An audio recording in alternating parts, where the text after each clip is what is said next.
I'm going to tell you a story. A story of how I lost two of my best friends and never said I was sorry. This is a true story of how I murdered them. Yes, my companions, my compatriots. I love them though, even though they brought the worst out of me. Depression, suppression of human emotion. He almost killed me. Hallucination, delusion, a figment of my imagination. He almost buried me. Frustration, loss of passion. I couldn't pay attention to anything but you. You had me wrapped around your ring finger. You almost married me, literally, till death do us part. I am not good enough, I told myself, but little did I know that this was the first symptom that you, depression, were ready to blossom. You let me rest on your bosom, made me suck on your humongous titties, the milk of worries and more fears, fed me with lies and told me that things were only going to get worse. So into my ears you whispered, the Lord is not your shepherd. If he were, he would have remembered you in times when you were shattered. He would have sheltered you from that bastard who molested and stole your innocence. You think it's just a coincidence or mere chance that I am here? No, I'm here to extend a hand of friendship, a genuine relationship. So why don't you just let me in? Hi, my name is Depression, but you won't fully understand me until your emotions hit a recession. So there I was, looking at my life and all the hell I've been through. Then suddenly, so vehemently, I felt blue. This must be true. I mean, look at me. Life beat the hell out of me, and no matter how hard I try, nothing ever works out for me. I thought to myself, what do you do for a living? I hated this damn question because all I was doing was breathing. People kept breathing down my neck. Why aren't you working? Why not try volunteering since they're not hiring you? Gosh, this is so tiring. You're so damn annoying. Don't you think I've tried these things before? Damn. Then with a broken voice, I asked the image in the mirror, why are you so useless? Why didn't you die at birth, or better yet, at conception? Because, man, I'm suffering from the suffocation of all these situations surrounding me. You're so hopeless. And regardless of your talents, you will always be useless. Nothing good will ever come out of you. Just look at you. Why don't you give up now? You're wasting your time, always trying and failing, said my now new best friend, Depression, with so much aggression as though I was under his submission, but I was. So the more I spoke this nonsense to myself, I felt as though I was losing my senses. None of this made sense. I couldn't even finish up my sentences. I felt like I was given 7 life sentences to spend in this misery. I was literally going out of my mind. Never mind the fact that I had family, because really, they lived with me, but didn't know me. They listened when I spoke, but couldn't hear me. And when they did hear me, they couldn't understand me. They couldn't stand me. First-hand rejection from those who were supposed to have my back. They left me in the dark. All I could see was nothing but a black cloud hanging over me. So I became a hermit in a house full of people. I was alone. I lived in my own little planet. Each time I faked a smile deep down, I would start bleeding, losing more feeling. I wasn't healing. I was dealing with way too much. I shut everyone out, took a pen and a paper, and started venting out on it.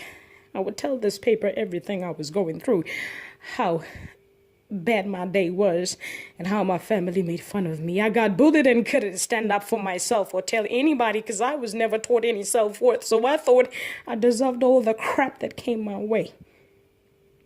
Oh my God, this woman is so brilliant. She speaks from the heart. She's relatable. She's got that thing. You just want to listen to her. She's so talented. Gosh, I envy her. So you think I'm talented? No. I'm just a shattered, a broken and forsaken human being who found some solace in expressing my feelings on a piece of paper because it never judged me, turned its back on me. It kept all my secrets. It helped me forget about people, the so-called friends, family. I even forgot about my maker because even he seemed nowhere to be found when I needed him the most. So no, I am not talented. I just couldn't care less about how anybody treated me anymore. That's why I always looked like I was getting ready to kill somebody when they would try to greet me. I don't need your greetings. I need to be left alone.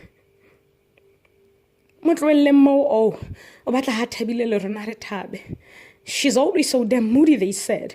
What a misconception. This is my confession. They thought I was acting up because I wanted attention, but I was just desperate for their affection. But instead, I caused a lot of tension in the house, and it wasn't my intention. I just needed compassion because I felt like I was less of a person. I had only one question.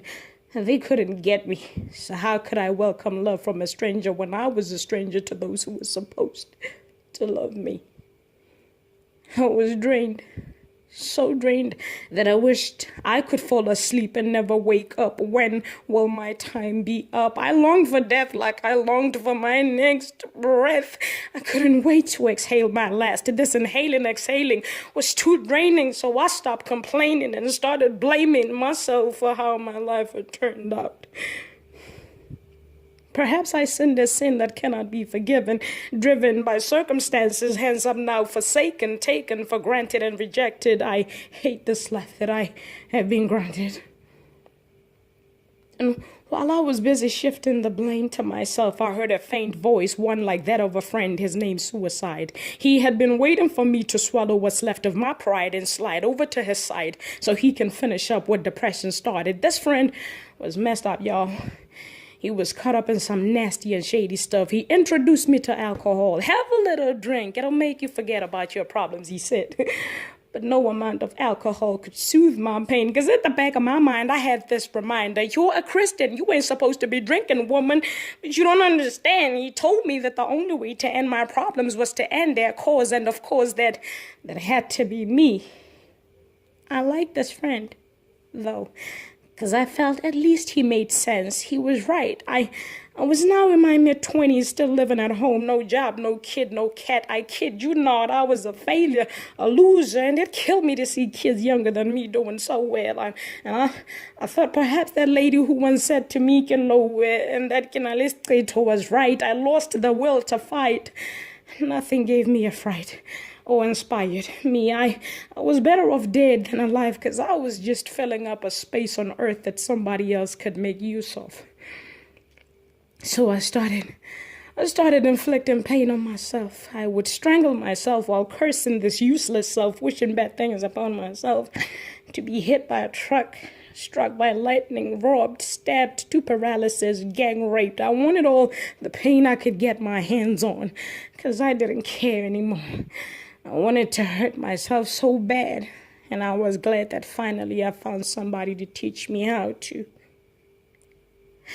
I would cut my skin with a razor blade and said, he made me do it. I enjoyed watching my blood come gushing out.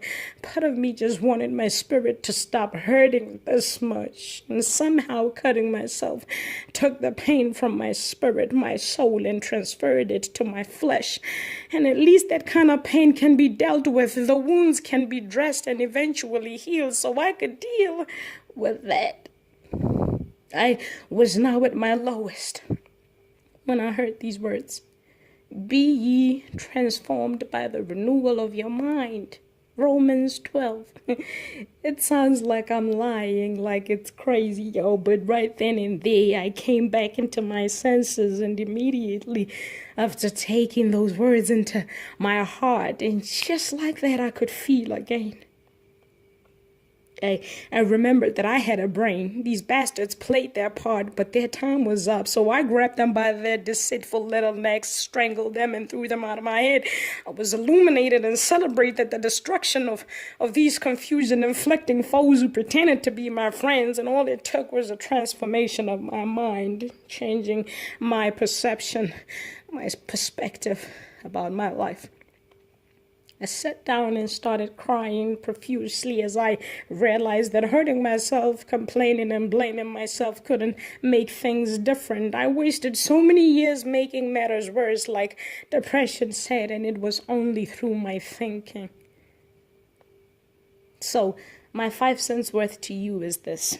No matter how hard life has rocked you, messed up with your sanity, things won't always be this way.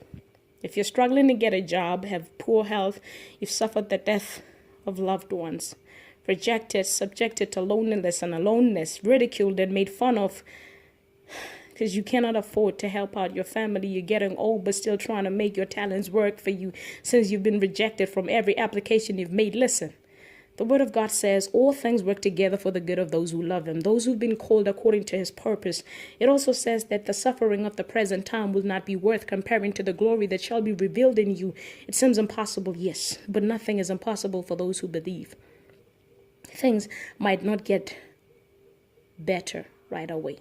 Hell, it could take several more years before you see some changes, but changing your perception about your life and about yourself will help you in the long run. Let me remind you, you're not a mistake. You're beautiful. You're good enough. Your life matters. You're valuable. You're not filling space. You're not a burden. You are loved. Your tears aren't falling down in vain. God will sustain and maintain you.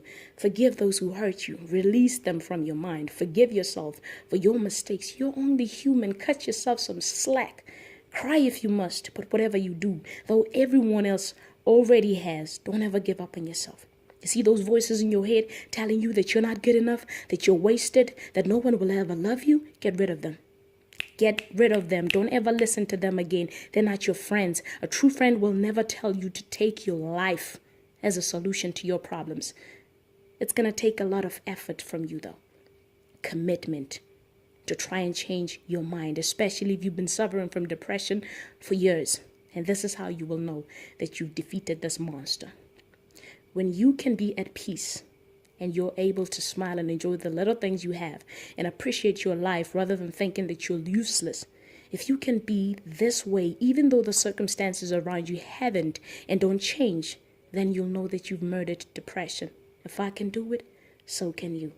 It won't always be like this, I promise you. This too shall pass. Wipe your tears and start doing it right now. God loves you.